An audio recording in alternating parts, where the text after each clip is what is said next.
Ladies and gentlemen, boys and girls, welcome to the hashtag sports presentation of the Buffalo Bills versus the New England Patriots postgame, where the Buffalo Bills were victorious 33-21, visiting in the not so friendly confines of Gillette Stadium. Paul, do you know there are some people that I know that don't even use Mach 3s because they're made by Gillette? That's how much they hate the Patriots. I believe that. Yeah, I believe that. Bills Mafia for life. It's a way of life. That's the way it goes. That's the way it goes here. As always, ladies and gentlemen, we'd like to thank our sponsors for tonight's show, Mr. Rogers Homes. Sean Rogers, the top 1% realtor in all of Arizona. If you're thinking of relocating to the Valley of the Sun, Sean's brochure is in the description of this video, as well as our other sponsor, which Paul will talk about midway through the show, LinkedIn. We also like to let you guys know a couple more things. Number one, I'm going to tell you. Number two, Paul's going to tell you. Number one is our Patreon. We are actually going to be doing a giveaway of jerseys, ladies and gentlemen, to our Patreon members. So here's how it works. If you're a member of Patreon, there's nothing you have to do. If you join Patreon, your name goes into a hat, and then we draw the hat, draw the name out of the hat, and you get a jersey from hashtag sports. That's how it works. That's how simple it is. And to let you guys know, we have like 6 Patreons. So the percentage is pretty high right now if you wanted a jersey. So, that's true. Well, and that's just because we've moved over. We've done a lot of stuff through the memberships here, but we can do the Patreon money goes so much further because YouTube takes just a gigantic cut of the membership fees here. So it's better to do everything through Patreon. And it's cheaper for everybody. Yes, but and then we actually told everyone who was currently a member of the hashtag Heroes on YouTube, drop it down to the $2.99 one, so you can still keep your little your icons. Everyone loves those little icons. Right. Those are pretty awesome. Paul, you have another announcement, don't you? Sure do, and that is in the chat on YouTube. For those of you watching us on Facebook or Twitter, you're going to miss this. This is only in the YouTube chat, but it's available to everybody. And that is, we are doing a contest for a $100 Amazon giveaway, and that is through Gleam. The link is now in the chat. We'll put it in the description of this video once the stream is over. And there's multiple ways to enter, and that is brought to us by Mr. Rogers Homes. So thank you, Sean, again for that. He's going to be giving away a $100 Amazon gift card. Multiple ways to enter. Follow us on Twitter. Subscribe to Sean on YouTube. All of that is in there. So you just go ahead and click the link, fill out the information, and we'll draw a winner for a $100 gift card at the final post game of the season. So that's when we're going to do that. And we're actually really excited about the jersey giveaway because we got some Bills jerseys to give away. We've got 3 to give away. So we're going to do that in the upcoming weeks throughout the rest of the season. So very excited about that. Nice. I had a head-to-head collision because Apex just asked. Mario looked like Cousin Eddie. I am 100%. Mm-hmm. I had a head-to-head collision with Santa's sleigh. So this is the result. This is what happens when the Bills win a day after Christmas, guys. This is what happens especially when they beat the Patriots. Your outfit looks beautiful. OMG. A lot of things to cover tonight, ladies and gentlemen, on the show. We are going to be getting to initial thoughts, some statistics, some breakdowns, new line changes, and play calling woes for the Buffalo Bills. Some play, everyone thinks Mara took a seasonal job selling used cars.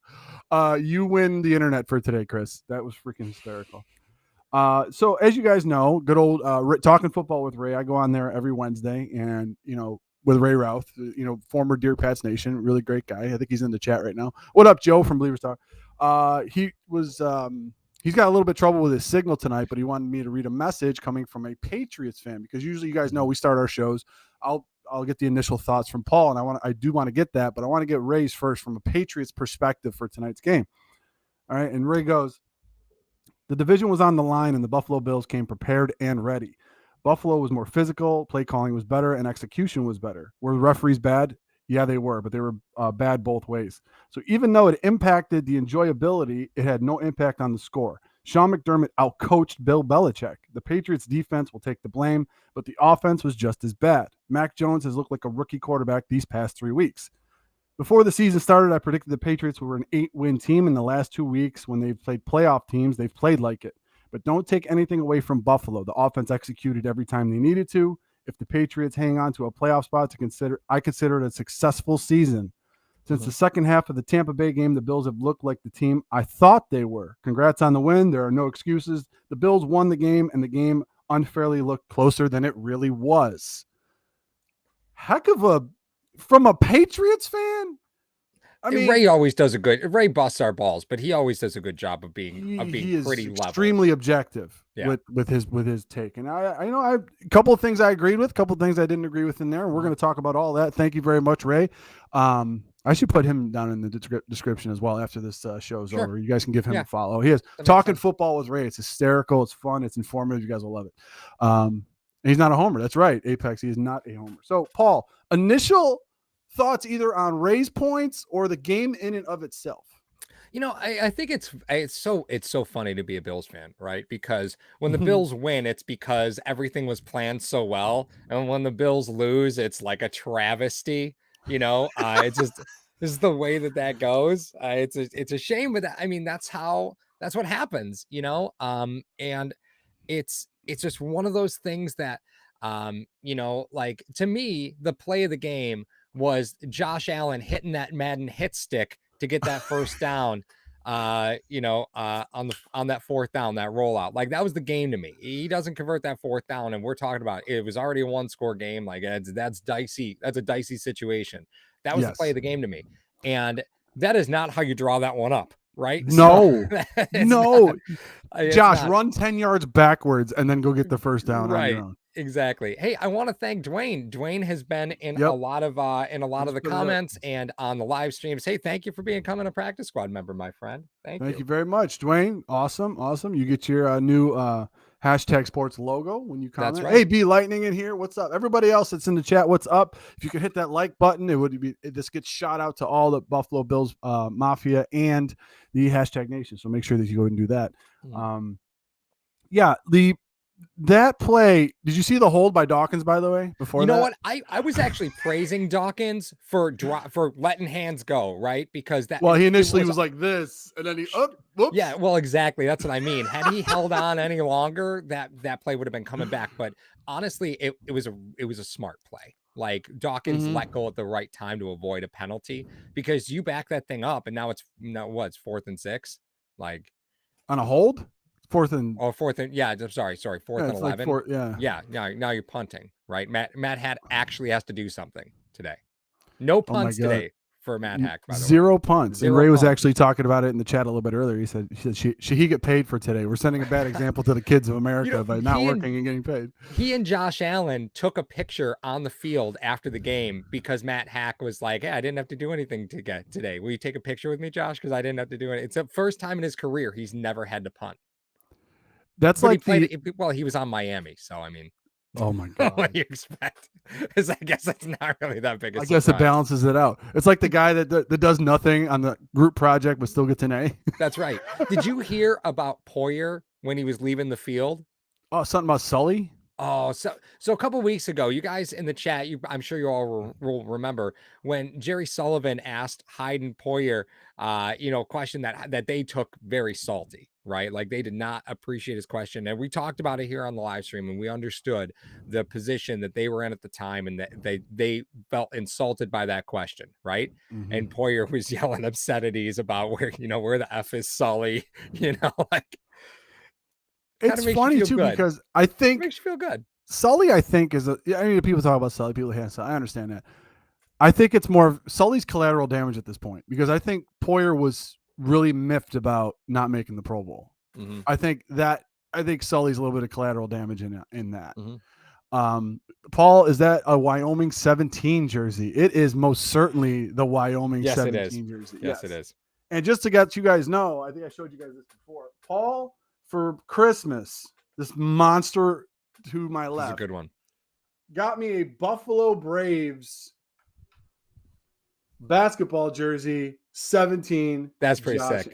This is pretty bad. A double crooked letter. It is absolutely amazing. I love it.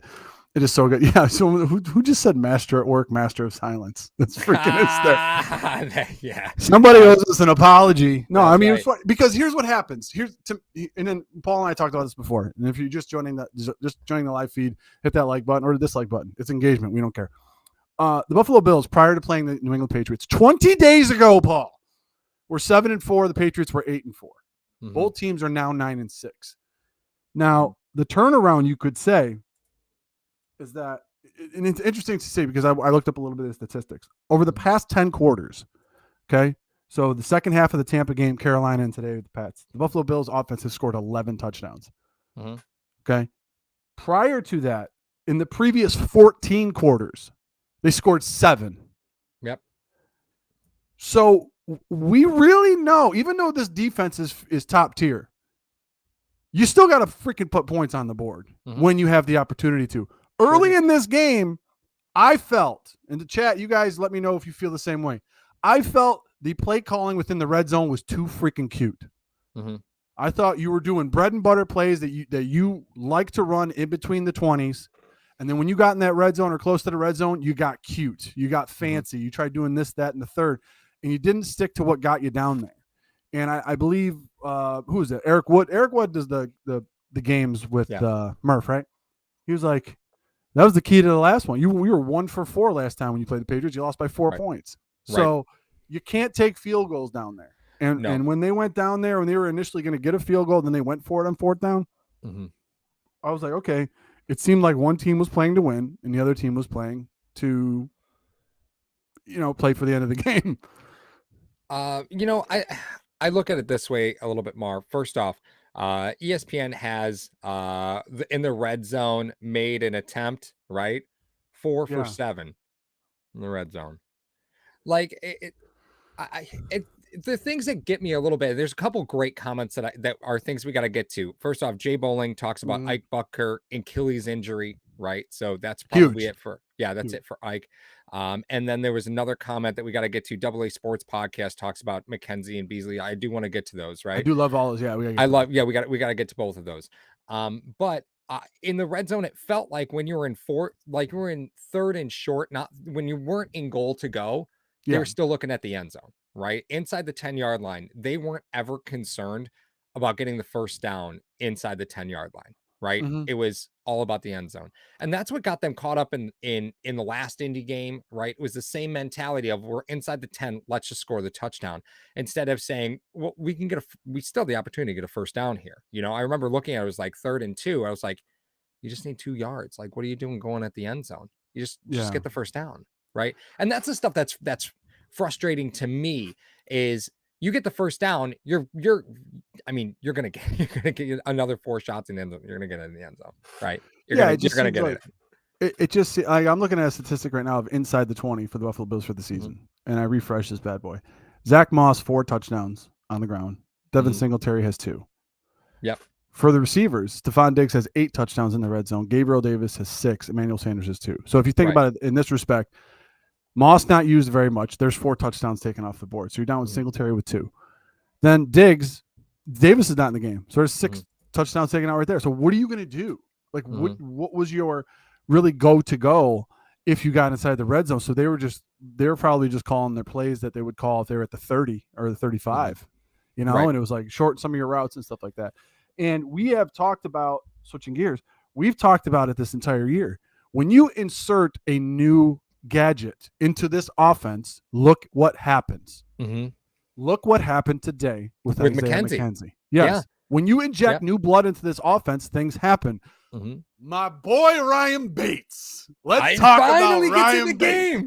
3 years we've been talking about Ryan Bates. Can you believe this dude started the game at right tackle, ended it at left guard? You want to talk about a versatile player that you can't do without? That's like having an insurance policy and finally having to cash it in, Paul. Yeah, right. He was phenomenal today. Carl Tomlin says, he goes, Dawkins, Bates, Morris, Williams, and Brown seem like the best O-line we've had all year. And at the end of that game, they played great. I was so thrilled to see Bates get an opportunity. You don't want to see a guy, you're starting left guard. You don't want to see them go down, right? Especially with an Achilles injury, because those take forever to heal, right? Those are 8 to 9 month injuries. So like skill position players obviously suffer problems a little bit more because they require a little bit more explosiveness. But the thing was too, Paul, real quick, on the snaps for the shotgun for Morse, Bates was the one calling it with his hands, not Williams. Sure was. Well, Bates is a center.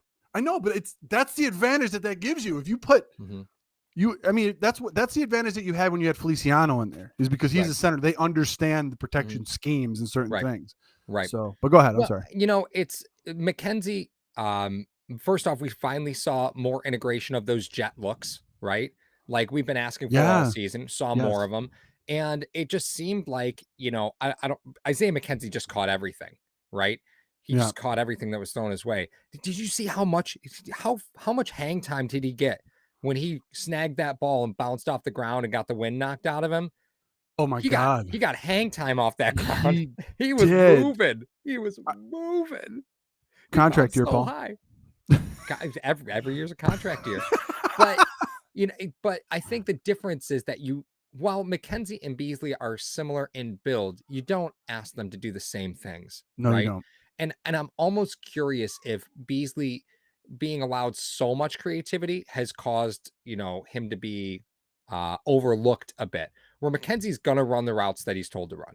He's gonna 100%. run the routes that he's told to run. Beasley's gonna go out there and create.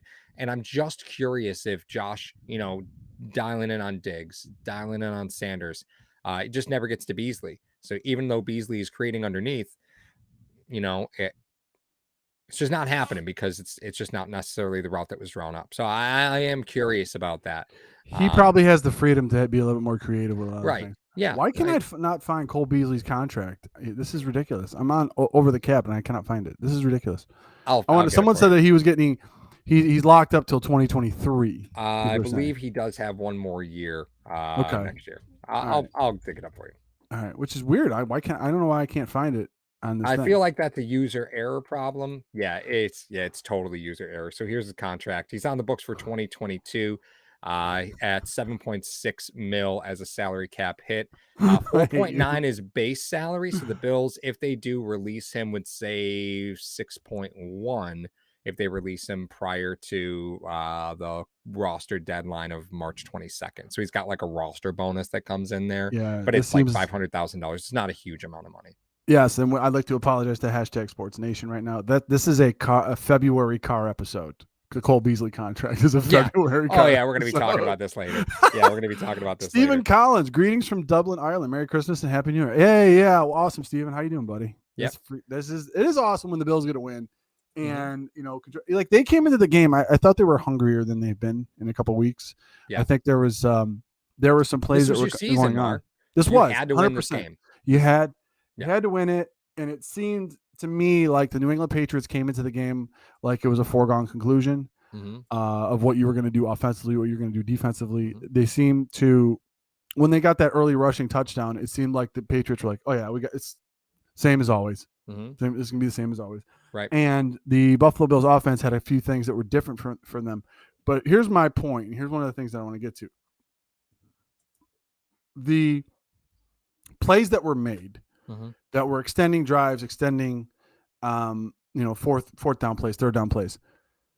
A lot of those things were happening outside of the pocket or outside of the framework of the play itself. So it wasn't that Josh Allen took the shotgun snap, took 2 steps back, dropped back, had a nice clean pocket, patted the ball once and threw it. It was, he's not open, he's not open, he's not open. Let me move. Right. Moving the pocket, moving the zones and everything, and then found a guy that was wide open. And he had a few key drops too. I mean, that he should have had a lot better day than he did. But that is what concerns me moving forward with this team. The game within the game. The fact that Allen was able to do those things because that's who Josh Allen is. Winning in spite of the coaching. I know it sounds awful, and I'm not saying that the coaching and plays were awful. I'm not saying the play calling was bad. I'm saying there were some things in the red zone that I didn't like, and there were some things outside of the red zone that Allen was just an athlete today and made those plays for you. Sure. Yeah, today, it was fascinating to me to see Breida inactive given the way that they were approaching things the weeks prior. So that kind of surprised me a little bit. The running backs, Singletary, Moss, and Gilliam accounted for, I think, 8 total targets. Stephon Diggs had 13, right? Like that's but a lot of those were early too. The ones to the backs were early. And a lot of those throws were really forced. Like Josh was really trying to knife that ball into Diggs. And there were some throws that you looked, you're like, man, Josh, where are you throwing that ball? Right? Oh yeah. There were some missed pick by JC Jackson. That was bad. Yeah. That was bad. He threw it to the wrong shoulder. But I will say this was one of the first games that I saw a setup by Dable where Allen was forcibly trying to throw the backs early on in the game to try to get that defense spread out a little bit more. Yeah, and then when he did that, the zones underneath opened up. Sure did. Yeah, and that's how you need to approach that stuff, right? That's what you have to do. You have to go in and you have to, work the game. You got to work the system. Yes, that's it. You got to work 110%. the system. And I think, first off, hey, Sean's here. So, hey, Sean. What's up? Again, don't forget, we do have that $100 Amazon gift card giveaway through Gleam. I will go ahead and put that back in the chat for those of you who just joined us. You can enter to win a $100 Amazon gift card following the link that is in the chat now. So when I think about what won the day today, right? Yes. First off, that pass rush was pretty solid. They didn't get Mac a lot, right? And there were times where, the pass rush, they sacrificed the run game for the pass rush, right? Like there were times where they got caught pretty bad. You knew that was going to happen because Starr wasn't in there today. Right. Yep. They're like, okay, we think New England's going to throw more. Let's get Starr out of here and let's get somebody else in there. Well, and that's the thing, if Mac Jones has a losing record in games where he, throws for over 250 yards. Today, he threw for 145 yards. He attempted 32 passes, like he didn't even complete anywhere near 50% of his passes. He had a 39 QB rating. Like your defense did its job today. There were a few times where guys were wide open, but it was at a point where Buffalo was kind of giving some of those underneath things, and Damian Harris ran for 103 yards on the ground, average 5.7, and 3 touchdowns. Like if your running back goes for 100 yards and 3 touchdowns, you think you just blew the other team out, right? That's normally what that means. This isn't the ACC though. That's true. That's a good point.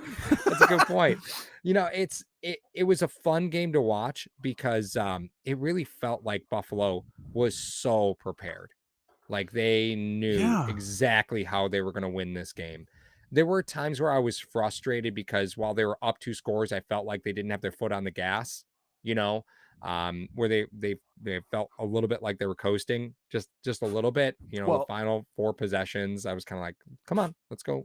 We said during minus the 150,000 mile an hour winds that happened in the first matchup. Yeah. We said, listen, you have to put the game in Mac Jones's hands.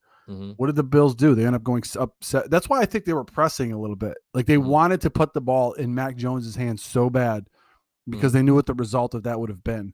Going up 17-7 kind of forced McDaniel's hands a little bit. He's like, listen, I can't just run. And then they did just run a little bit. You know what I mean? In that second half, and it was 26, which I didn't understand going for 2. I can understand going for it. You want to go up by 14, but you ended up going up 26-21 then at that point. Like 6 hurts you a lot. So I we can get to that. We get the statistics and everything like that. But I was just like, they ended up putting New England on their heels initially. And, going up by that big lead, the Bills were able to then format their defense. That's what their defense is really strong at. Right. Given Butker's injury that we had today, given Bates' insertion in the lineup, given McKenzie, given everything that happened, came in the chat, Edmonds was flying all over the field today. So was Milano, and they were doing a bunch of different things. And I thought it was great. A little over pursuing at times. We still got to clean that up. It's still got to be something that the Buffalo Bills have to clean up. Having these games now, you being interrupted, Paul? No, I'm good. One name that I haven't heard yet is Tre'Davious White. How are Dane and they're holding it down, right? They've been holding it down. But I mean, granted, right? If you look at the competition that they've been playing, they went against Cam Newton. Not worried about Mac Jones twice, right? Like it's been fortunate. They have to go against Matt Ryan. The Falcons have been on a roll, right? It's not a bad football team. That's a good football team. That's an offensive juggernaut, unfortunately. But they also don't have wide receivers that you really need to worry about. They've got at Russell Gage, end of list, and I wouldn't even call Russell Gage anything to be overly concerned with, But Atlanta's been playing good, but Buffalo's had the fortune of not playing against great quarterbacks. Is that in Atlanta or at home? I think that's at home.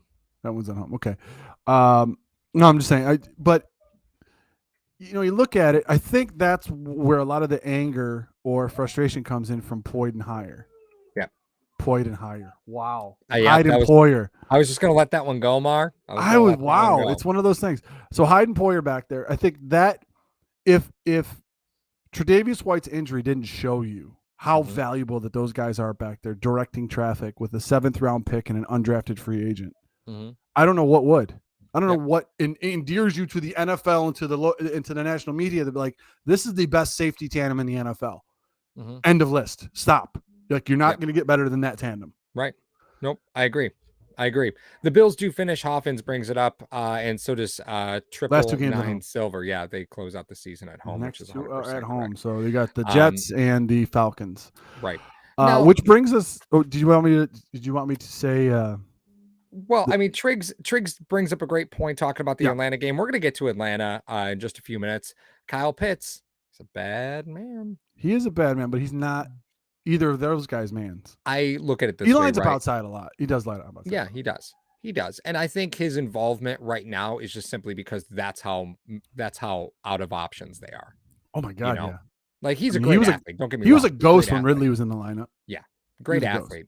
But you're not depending on a rookie tight end, to be the star of your offense. No, it doesn't happen, right? It doesn't happen in the NFL. Yeah. That tight end position's a nasty one to get used to. So unless he's solely playing receiver, he's just not going to be a consistent contributor. So now here's what I want to talk about, though. Josh Allen. I'm going to bring up 2 words, Josh Allen. First of all, I'm going to give up his statistics. Through 15 games this year and through 15 games last year, okay? #Nation, bear with me. Through 15 games this year, he's completed 65% of his passes for 4,048 yards, 34 touchdowns, 12 picks, 3 fumbles lost. Okay? So he's also rushed for 4 touchdowns and 500 yards. So he has 38 total touchdowns and 15 turnovers. Last season at this point, 69% completion percentage, 4,300 yards, 34 passing touchdowns to 9 picks, and 8 rushing touchdowns. But he had 6 fumbles lost. So comparatively speaking, the biggest stat that I'm going at is that this year, Allen has accounted for 38 total touchdowns offensively with 15 turnovers. Last year, he had 42 touchdowns with 15 turnovers. Yep. The difference is, at this point, they were 12-3 last year, and now they're 9-6. And he only rushed for 418 yards last year, so he's got over 100 more yards rushing. So if you did the comparison, he has 4,600 yards compared to 4,700 yards from last year offensively. Yeah, and that's why when you look at the Pro Bowl, like, Allen's putting up MVP type he numbers is again from last year. He doesn't make the Pro Bowl. Like, come on. But he doesn't make the Pro Bowl. But that's not the point that I wanted to bring up, Paul. That guy having the season that he's having, MVP type year. The Buffalo Bills are playing the Atlanta Falcons and the New York Jets to close out their season. Is this where we drop the bomb on #Nation? Well, I do want to bring up, because Ray is in the chat. Talking football with Ray. What's up, Ray? Yep, Ray's in there. Did Josh Allen have a better rookie season than Mac Jones is having, or is it par? I think I don't think you can really compare the two of them, because Mac doesn't have the oh my God, the world is crumbling around me, let me just run for the first down ability that Josh had his rookie season. Like, Josh was not supposed to be the starter. I understand Mac Jones wasn't probably supposed to be the starter either, but very big difference. Mac has to learn and take his lumps in the pocket. Josh didn't. It's from a development standpoint, who is likely to develop faster. Like, if you're going to arc it like that, the pocket quarterback is more likely to develop faster, right? Because he has to. If he's going to be successful, he has to develop faster. So going through the football motions, right? Going through reads, understanding, run concepts and run blocking and blitz fronts. And Allen didn't have to learn that stuff as fast as Mac Jones is going to have to. So I don't think you can compare them right now. I don't think that's fair. Yeah, no, I mean, and I'll add on to that, Paul, a little bit. Josh Allen was a very raw green prospect coming out of college, coming out of Wyoming. Right. He is still playing in a system that's not built for him. That system's not built for him. Nope. He has to learn that system. Mm-hmm. Mac Jones's skill set is much more tailored to what McDaniels wants to run. Mm-hmm. So that's why it seems like his progression has been faster, because it's very similar to what it's tailored to his skill set. We used to talk about this with you compare Josh Allen out of the gates versus Lamar Jackson out of the gates. Mm-hmm. Well, Lamar Jackson went to Greg Roman, who made Colin Kaepernick a star. Mm-hmm. Or a guy that has an arm that could run like the wind. Yeah. Mm-hmm. I think I have an offense for that guy. Right. Right. So that's why he came out of the gates a little faster than Allen did, because Allen was a raw rookie trying to adjust to a system. These guys were put into systems that were designed around their skill sets. Mm-hmm. EP isn't designed around Allen's skill set. He has to learn it. Well, Apex says, just say it. Jones' rookie year has been better. Again, I don't think it's necessarily a fair comparison. Record wise, he's 9-6. Kudos to him. Yep. Kudos to him. I mean, if you're going to judge if wins are a quarterback stat, congratulations. I guess. You know what is an important stat, Paul? Employment. Employment's a very important stat. We have a very special sponsor that takes care of that for you. Can you divulge the greatness of LinkedIn, which is one of our sponsors tonight? Oh, absolutely. I'd be thrilled to do that once Awesome. I'm prepared to do that, because I was totally in the YouTube chat. And I know you're probably making fun of me. It's okay. Yeah, well, I was a little bit. I'm not going to say that I wasn't. I'll scroll up while you're promoting LinkedIn. There we go. That. Thank you so much, sir. So thank you to LinkedIn. These days it can be hard to find and hire the right candidates for your small business. That's why LinkedIn Jobs has made it easier to find the people you want to talk to faster and for free. You can create job posts in just minutes on LinkedIn Jobs to reach your network and beyond to the world's largest professional network of over 770 million people. LinkedIn Jobs helps you find the candidates you want to talk to faster. Did you know that every week nearly 40 million job seekers visit LinkedIn? Post your job for free. LinkedIn.com/HTS. That's #sports. That's LinkedIn.com/HTS to post your job for free. Terms and conditions apply. I do want to point out 2 super chats from Triggs. One says J.A. played in the pro West Coast offense in college, which I think is an interesting conversation. I think that's an interesting conversation. And then follow that up with, he's on the verge of throwing more TDs this year, talking specifically. I'm sure Triggs is talking specifically about the Mac Jones to Josh Allen comparison. Oh, yeah. So Stephen Gorney says, cracks a beer during a live ad read. When this become a Dan Mitchell live stream? I don't know if you guys noticed my coffee cup today. Oh, my God. No. It's educational. No, it's not. It is. There's words on it. LinkedIn is great for networking and staying in touch with people you work with. Absolutely, Daniel Garvis. Thank you so much for that second plug. I love it. Yeah. Now, ladies and gentlemen, we said that because Paul's going to probably need new employment after. Get out of here with that. What he says. He's probably going to need a new identity.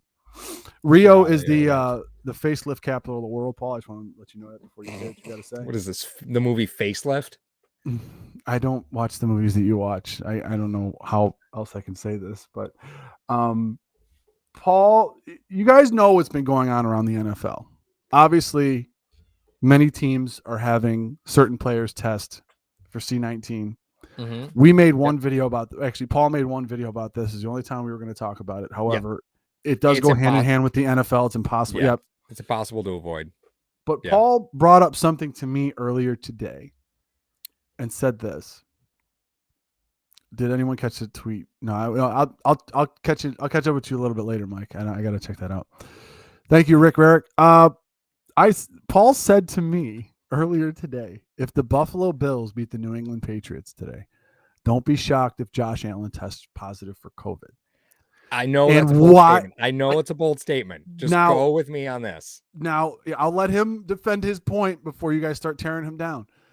You guys, Paul's going to give you the background of what's going on in the NFL so that you could see actually what happens. And keep in mind what he's talking about, because it's very, very sneaky.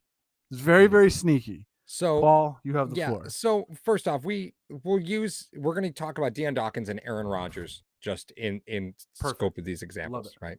So we had Deion Dawkins, who had a really rough time with COVID, prior to the season, was hospitalized for it. It was a really rough ride for him. Tested positive for COVID, was out for, an extended period of time, really struggled to come back because it was such a hard recovery for him. And the interesting thing, and part of the rules that you don't hear anybody talk about, is they talk about daily testing, right? And now they're revising those rules for vaccinated players versus unvaccinated players, symptomatic, non-symptomatic. The rules are changing, right? It's a real moving target. But the most important thing to know about those rules is that they can be bent. And here's what I mean. Deion Dawkins tested positive at the beginning of the season, and then Deion Dawkins just tested positive recently. Well, why is there a gap, right? He tested positive and now he's testing positive again. That's because Deion Dawkins just recently started testing again. I think that's part of the rules that people don't really understand. The same thing with Aaron Rodgers. Aaron Rodgers doesn't have to be tested for COVID again till I think 10 days before the Super Bowl. Yep. Like when you test positive for COVID, you get a 90-day pass. You don't get tested again for 90 days. That's it. You don't get tested again for 90 days. So when you see 100 players go on the list and you look and you're like, well, there's a bunch of playoff teams there, right? You're like, look at all the playoff teams that are testing positive for COVID. Those players aren't going to have to be tested now till they're done for the season. After the Super Bowl. Yeah. They don't have to be tested again until after the Super Bowl. That's what's crazy to me, Paul. I mean, that's why Paul said, don't be surprised, because then if Allen, the Bills make the AFC Championship game and Allen tests positive 3 days before the game. Mm-hmm. Can you imagine the mutiny that would happen? Nope. So therefore, if you test positive now and all these players that are coming out, like Paul said, from playoff teams, right, that are testing positive now, and and you look at the schedule and the teams that they're playing, and they're like, okay, all these players tested positive on Indy, right? Mm-hmm. All these players on Indy. Who are they playing? And Cleveland. An NFC team. Yeah, and Cleveland. Who they beat anyway. Yeah. And Cleveland had just Cleveland played the Packers. Positive tests. Right. It's strange to talk about it, right? Because you don't want to think that it's a thing. But at this point in the season, the rules the way they are, you have to almost question if there's a competitive advantage to just, what if teams look at it like, well, let's just get this out of the way. You could have that perspective, But it's a dangerous one, but you can have that perspective. Yeah, I mean, T. Dobbs says, sounds like more conspiracy theories. Again, boys, just let it go. But you have to realize, in the scope of an NFL season where you added an extra game and you didn't add a bye week, these guys they get run down near the end of the year. You know what I mean? Mm-hmm. Some of these guys, we're going to give you a 10-day vacation. Go home and rest. You can't put them on the IR because then it's 3 games. Right. Minimum. Triggs says, put Allen in a hazmat suit in practice and in meetings, but that's the risk. That's the risk. That is the risk. But it's interesting to see that dynamic play out where, okay, all these tests that are tested positive now, these guys will not get tested for the rest of the year. Right. So they could play the rest of the year without having to get tested. Correct. Yep. Oh, okay. That's where that works. So you're saying, 90-day pass. Davis, I don't keep up with a lot of the things that he says or what he tweets.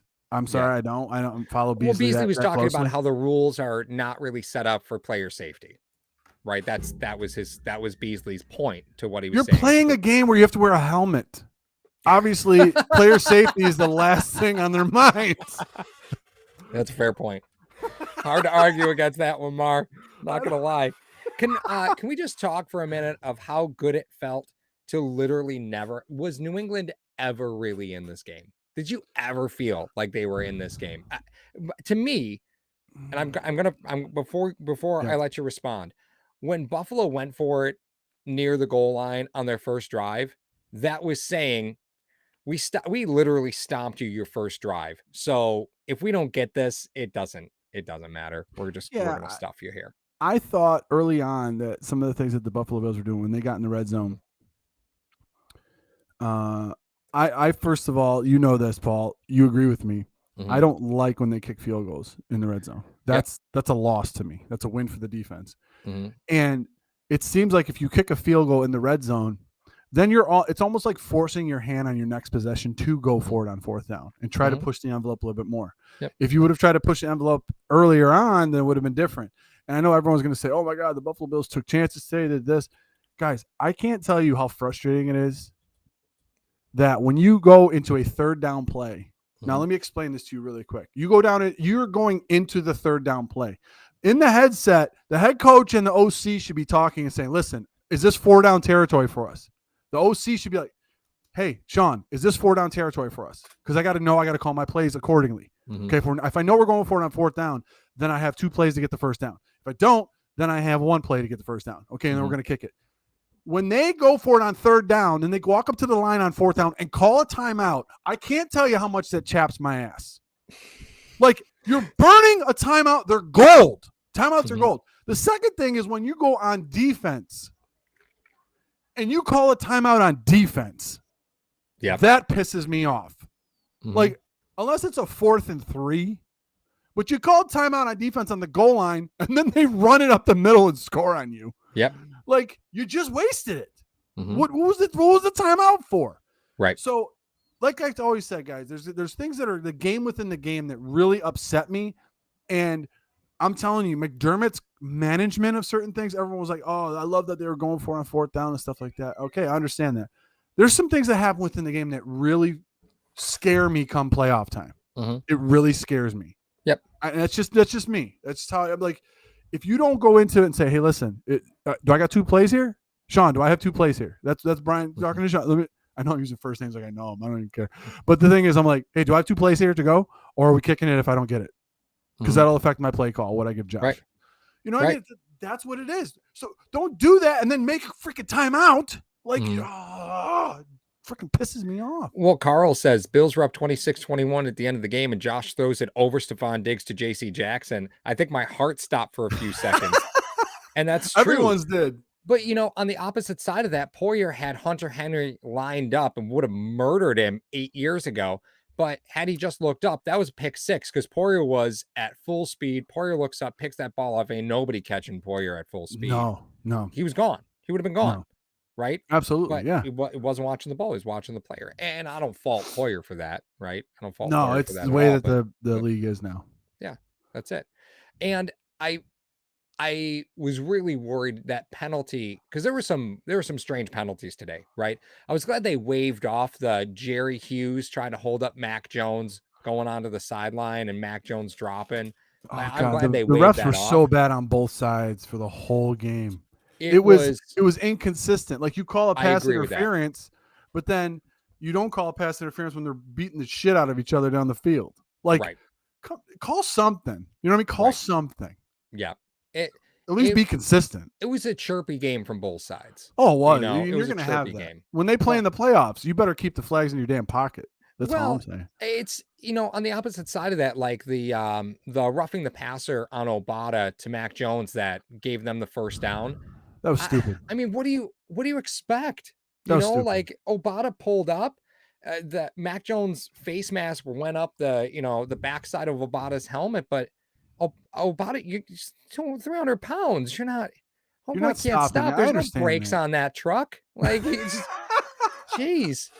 Like, he did everything he could to pull up while protecting himself. And I think that's the one thing that these rules protecting quarterbacks, and Buffalo's benefited from it at times, and they've been hurt by it at times. But the protection's always on the quarterback and never on the guy that has to stop his body from going, right? Yeah. Like, when you have to hit the brakes like that, you could really get hurt. And the protection is never to anybody but the quarterback. And that's a shame, because if Obata tried to hit the brakes any harder, he's probably looking at an injury of some level. And there they just get a ticky-tack roughing the passer penalty because, Mac Jones' face mask rolled up the backside of Obata's helmet as he was hitting the brakes. I don't think that's anybody's fault. You look at that as almost incidental. It was tough. That was a tough one for me. Matthew Montgomery comes as Milano's penalty was not a penalty. I think that one in the construct of the rules is a penalty. He slid late. Milano's going full speed. Like, what do you want him to do? Really, what do you want the guy to do as he's running full speed? And he just dove over him. And with it, like I said, within the construct of how the rule is written, that is a flag. I understand that. And then Trent Brown, like, to me, that was the weird part about it was the that offsetting penalties. New England was playing a little undisciplined today. Mm-hmm. Usually you see those penalties happen for the other team that plays New England, and New England like, okay, we're good. It seemed like there was nobody to wrangle all the guys up and be like, listen, stop. Rookie quarterback. As much as I hate him, you think Trent Brown walks over to the Buffalo Bills and starts chirping if Tom Brady's in that huddle? I don't think so. No, he does not. I don't think so.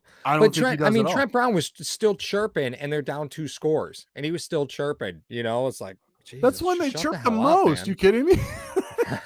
Maybe you're right. It's like when the guys they're down 30-3 and he catches the ball and he gives the first down signal. It's like, okay, congratulations. What is that? Your 8th first Hopefully you're on Sports Center. Yeah, congratulations. Good job, guys. Oh my God. So the Bills wide receiver depth, pretty impressive, right? Yes. Pretty impressive. Kumo, I don't really fault Kumo for the drop. I do. You think you really do? I got to be on the opposite side of you, Paul. I always have to be on the opposite side of you. You're not going to blame him. I'm going to blame. That's a tough drop. I mean, you went through his hands. I get it. I'll say what you say, Paul. You have one job. Catch the guy football. That's it. Yeah, one job. Catch the damn football. Are there no wide receivers in the NFL that can catch the ball and put it down and hold? No. Are you kidding me? Nope. It's Bills today. No first down by penalties, but 3 of 4 in 4th down. Ooh, Matthew Montgomery. What's this? I'm sorry, Paul. I guess the McDermott comment after the first game didn't matter. What comment? Don't praise the Patriots. Is that what he said? He gave Maybe he did say that. All right, what'd you say again? I'm sorry. I was reading that comment. No, I was just talking about Bills today. They were no first down by penalties, so no freebies, but they were 3 of 4 on 4th down. They were 3 of 4, and 5 of 6 were the Patriots on 4th down. 1 of 10 on 3rd down, though. Well, I think the opposite side of that coin is you went into New England, right? And a team that depends on the run, you held the ball 11 minutes more than them or 10 minutes more than them. That's huge. That's the tail of the game. 35 minutes? Yeah. That's the tail of the game. New England has to depend on having the ball more than their opponent. Right? Like that's how they win football games. Mm-hmm. Mike Trotter did mention Isaiah Hodges was active today. He did get out there for some routes, but I don't even think he was targeted. Yeah. But New England specifically has to hold on to they have to have the football. But Mac Jones threw 2 INTs, gave up 2 possessions. Well, maybe the second one should have been knocked down. Yeah. I think Hyde had visions of Hopkins in his head. Oh, get out of here with that. I'm kidding. Get out of here with that. You should knock that down. Why? There's still a minute left. I know. At that point, who cares? You know what I mean? It was a punt. To ask Belichick if he embarrassed the other team, did not punt once and won. No, but like I said, or like we said, no, forget that. Scratch that. Like Paul said on the post game. See, this is why I'm here. I have to remember stuff that you say all the time. Paul said this on the post game, the first New England game when Ray was here. He said, listen, this is not going to be the same game. No. This was not the same game because it's like half the thing was taken out of it. Like half of whatever you wanted to do was taken out of the game as far as offensively goes. And like true, Mac Jones had to play in that same weather, but Josh Allen does not have the run game that Mac Jones has at his disposal. Mm-hmm. So that game was tailor-made for a Bill Belichick 1990s team. you know, the first matchup. Well, so you couldn't have taken anything that happened in that first matchup and applied it to this matchup because it was completely different. Apex brings up something. I pulled up the comment. It says DEs need to set the edge better for us. Allowed way too many runs outside. Do you think if this game were a 1-score game longer, that Buffalo would have kind of fell victim to New England's running game? A little bit more of a ferocious pace. New England really did a good job of being effective on the ground. I mean, Damian Harris averaged almost 6 yards a carry. It's pretty effective. Well, Paul, okay. First of all, let's get to Matthias. Well, double up on every win from December on. Thank you for your donation, sir. Appreciate it. Yes, sir. A man of honor. Man of True honor. story. True story. And let you guys know, Matthew 25 Farms. That's the charity that Paul and I are working on this year. As we worked on the Punt Foundation last year, working on Matthew 25 Farms this year. Rick Rarick. So make sure that you go check them out on Facebook. But is it the CJ Spiller effect, which is coined by this channel? Yeah, that's us. That's all us. The CJ Spiller effect is this, ladies and gentlemen. When CJ Spiller ran for 1,000 yards or 1,200 yards or whatever it was that one season, the Buffalo Bills were losing by at least 14 points at halftime of all of those games. Mm-hmm. If you looked at the breakdown of CJ Spiller's stats, he ran for 400 yards in the first half, 800 yards in the second half. Mm-hmm. Shocker, teams were conceding the run in the second half. Right. Do you think that the Buffalo Bills, in putting all the chips on the table to try to get Mac Jones to beat them, kind of conceded the run a little bit in the second half to Damian Harris, being up 10 to start the second half? I don't think it's a chicken or the egg argument, because either their defense is awful and they can never stop the run, or they conceded the run to try to, who knows? I don't think so, Mar, because if you look at New England scored on their second possession. So they punted their first possession. They scored a touchdown in 13 plays on their second possession, then went interception, punt, right? That was going into halftime. Wow. So yeah, right. 3 plays interception, 3 plays punt, 5 plays punt, right? I think they used up a total of 2.5 minutes, maybe 3 minutes in those 3 possessions in the first half. And what did the Bills get out of that? 10 points? Well, I mean, the one punt was the end of the first half, touchdown, turnover on downs. So they got 7 points out of those final 3 possessions, right? But 3 and outs, a turnover. Wait, go ahead. Oh God, whatever, dude, whatever. But New England also scored on every single possession they had in the second half. Every single possession they scored on, they went touchdown, and then interception to end the game. But I mean, they were down. They were down so much at that point. You got to do what you got to do. Yeah. But New England only had 3 possessions in the second half of that game. That's it. 3 possessions the whole second half. Crazy. Can you foresee the Buffalo Bills, because we're getting at that time of the show, can you foresee the Buffalo Bills, the defensive recipe continuing on into the playoffs, where the Buffalo Bills offense scores early and often to put the pressure on, to shift the tables to what is the number one strength of this defense in their secondary and their overall team speed? I mean, we talked about, truth be told, we talked about this overall team speed of this team in the offseason, saying that was their biggest weakness. I think that might be one of their biggest strengths right now. Yeah, they fly around, dude. I see where you're coming from there. I do want to point out, Matthias does add another super chat and said, and that's just a belated Merry Christmas to all. Sometimes the gifts come a little late. So thank you again, Matthias, for being a wonderful member of Hashtag Nation. We love and appreciate you. But Amazeballs. Love it. Mar, that's a tough argument to make for me, right? I know. Because it's a tough argument. They gotta play. You see who they got to play. Well, I think this defense gambles for turnovers. That's what they do, is they're gambling for turnovers. You think? Yeah, I don't know if they're that instinctive. They gamble for turnovers to me. I mean, you know what? It's one of those situations, like Levi Wallace went down right today, and Cyril Neal comes in, and what's the one thing? What do? You lose a corner. What happens? You immediately throw to Cyril Neal. Right, and who would have thought we'd see AJ Klein to Cyril Neal to Micah Hyde for the interception? Who would have thought? But you saw 3 linebacker looks today, and they were significantly better than the last time we saw 3 linebacker looks, also against New England. Like, it was a totally different. What the hell are you laughing at? I'm just saying, like, the nonchalant, like, passive way that you say, hey guys, if you had Klein to Neal to Hyde in your parlay, you won $500 today. Like, who would have thunked it? Like, yeah, I get it. But it was just one of those games. Right? Because when I think of Klein and Neal, I think deflected passes. Well, when you say, hey, what if I told you the Bills would intercept a pass, Klein to Ciaran Neal to Micah Hyde, I'd be like, okay, so who died on defense? Or how much are the Bills up by? Or did we play Carolina again? Drake said they played hot potato on that interception. Yeah. You put a chip on your bingo board if you had it. Yes, I know. And Dan just loves AJ Klein. He always puts AJ Klein and then a goat. I love when Dan does that. It's hysterical. All right, in the chat, ladies and gentlemen, once again, Paul has put the Gleam link in for the $100 Amazon gift card. Yep.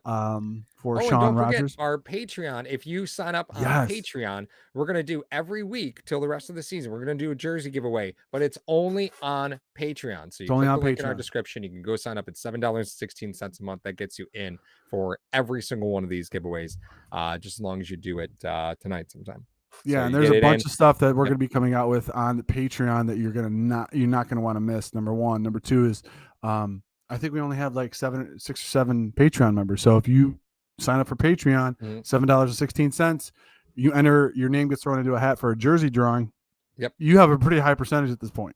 Sure do. So sure do. Make sure that you guys go and do that. Yeah. Do you think Hyde and Poyer were a little salty from the Pro Bowl? Like that means stuff to the players. That does matter to the players, right? Well, now, correct me if I'm wrong. Is the All-Pro is voted by the players or the media? I don't remember how that one's done. I can't remember how that's works. For me, if I was a player, the top 100 would be the list I would care about. I get that. Sure. Because it's voted by the players. All by the players. So I would care about that more. Michael Reisman says the players vote the All-Pro. Yeah. Okay. Quiet, Mario. I like my chances already. Sorry, Hen Dog. I think they do. Because you know how it is, Paul. It's a long season. Mm-hmm. Media does the All-Pro. Okay, Apex. Right. It's a long season. It's sometimes hard to find motivation. I don't know. When you look at documentaries of all these teams that win the Super Bowl, there was always a theme that the team had, a rallying cry or something that they had that would always galvanize the team into going on. I don't know, because I'm not in the locker room. I don't know what the Bills are using at this point. Right. I don't know. Yeah, I mean, what's there to put, like. Yeah, so if other players are using stuff internally to do that, be like, hey, I got snubbed from the Pro Bowl. What? Mm-hmm. And just to let you guys know, Paul will get mad at me. He's going to roll his eyes because this is longer than 20 years. The 1992 Dallas Cowboys had 0 players. They were the 5th ranked defense in the NFL. They had 0 players make the Pro Bowl. Mm-hmm. And they won the Super Bowl that year. Sure did. So just to kind of throw that out there. Joe brings up a great point. 8 alternates. If your team has 8 alternate players, that's the NFL saying, hey, the fans screwed up on the voting. I can't wait until Josh Allen wins the MVP for blowing out the last 2 teams and making the playoffs and winning the AFC East for the 2nd straight year, going 11-6, and having an MVP not make the Pro Bowl is the biggest black eye that the Pro Bowl voting could have on it ever. Right. I'm so curious when the last time an NFL MVP didn't make the Pro Bowl. I don't think it's ever happened, Paul. I'm curious about it. That was Paul's point, by the way. He brought that up to me before the show. Color me curious, man. I just tell me about that. I'm so curious about that. Because if you look at the last MVPs, right? I can't imagine a scenario where Aaron Rodgers, Lamar Jackson, Patty Mahomes, Tom Brady, Matt Ryan, Cam Newton, Aaron Rodgers, Peyton Manning, Adrian Peterson. These are perennial Pro Bowl players without thought. Like, I can't even tell you the last. Maybe Rich Gannon in 2002. Maybe he didn't. Maybe he didn't. Dave. No, Dave. No, Dave. No. First of all, thank you, Rick, for joining in the Patreon. Second of all, Janet Sports, Micah Hyde and Poyer not making the Pro Bowl is insane. It is insane. Dave, no, I'm gonna put that on the screen. 10-7. Josh and the Stars will sit game 17. They can't. That's the Jet game. Mm-hmm. You hold the tiebreaker because of your divisional record against the Patriots right now. Right. So that's why you have to beat the Jets. Even if you tie with the Patriots and then you also tie with your divisional record, then it goes to conference record. So you can't, and then that's the tough part. Even Rich Gannon made the Pro Bowl in 2002 when he won. I thought that was the one. No, I think every quarterback, every player, well, it's because it's mostly quarterbacks. I think every player that's been the MVP has made the Pro Bowl. I'm going to have to go back and look. I think you have to. Suck. I mean, it's a moot point because none of them are going to play in it because they're going to be in the Super Bowl. Mm-hmm. So it's a moot point. Love that. I'm gonna enjoy some New England clam chowder. Yes. Well, Paul, we have come to that point in the show. Yeah. We put the Wendy's ears on, and I'll get my timer out for everybody. If you're new to the show, the 125 people watching, this is the point in the show where Paul and I, when the Buffalo Bills win, you're allowed to roast us for 2 minutes, but it's been 3 minutes this year. So basically, you can put whatever you want in the chat. Paul will read it, and we will laugh our faces off to end out the show. Mm-hmm. That's basically how it goes. That's how we do it. That's how we roll here. Sure is. Again, for those of you while we wait, make sure you hit that like button. Thanks to Caden for bringing that up. Yes, and join the Patreon and go check out our merch store, guys. Buy some T-shirts. Have some fun. And also make sure you check out Joe does NFL picks around the NFL. Yes, he does. So he does those on Wednesday. We have Tommy and Mike on Tailgate Talk on Friday, so you check that out. Of course, Joe does the broadcast of the games for us on Sundays or Mondays or whenever they are. Joe picks those up. He's doing the hard work. He's doing the tough one. Dave, when is the division not on the line? It's so funny. So yeah, it's true. So we have our Patreon, we have our Gleam, we have our merch store, we have the charities that we do, and our 2 sponsors for tonight's show, Mr. Rogers Homes and LinkedIn. We have to thank you guys for that. It is roast time. You can roast New England, you can roast Paul or myself. You can even roast this outfit I'm wearing because you know what? I am apparently becoming the Don Cherry of YouTube radio right now, apparently. Yeah, that's a tough look for me, Mar. This is very loud. This outfit is very loud. How are you not like Mario? You sit there and sweat in a sleeveless shirt with the AC on in your car. Like, how are you not just soaking wet right now? Excuse me, Mr. PJ Ski. What? I've lost a lot of weight, sir. Yeah. So I don't sweat as much. Is that because we're not in the car that much? Is that why we're not eating donuts at 6 a.m.? No, we're not. Yeah. You know my car smells of whiskey and shame. Like, what am I supposed to do? Yeah, Fritos, whiskey and shame. Yeah, it's gotta get those Fritos in there. Mario without the hat looks like a Christmas car salesman. What? You do look like you would sell me insurance. Hey, let me just say this. Master at Work owes us a freaking apology. Yeah, that's all I'm saying. He's never gonna apologize. He's never gonna apologize. I'll let him go. That's not gonna happen. That's not gonna happen. Let's see here. Ooh, Matthias, or was that Matthias? Yeah. I need a Fireball jersey. Get it. Fireball. Ooh, nice. Did you give one away? I did. Yeah, the hashtag golf tournament. We actually had an Eagles 15 Fireball Josh Allen jersey. Yeah, we did. We had one. We gave it away. It was the last jersey on the table because nobody knew what it was. Nope. Yeah, no. Nobody had a clue. Totally true. All right. Let's see here. Carl says Mario flipping his hat up like that will make him look like he's wearing pigtails. Yeah, that's true. That's true. I mean, you're right. Daniel Gowers comes. Even Don Cherry wouldn't be caught dead in that. Why? Who has harder nipples right now? Did you see Mike Trotter? No. Oh yeah. Yeah.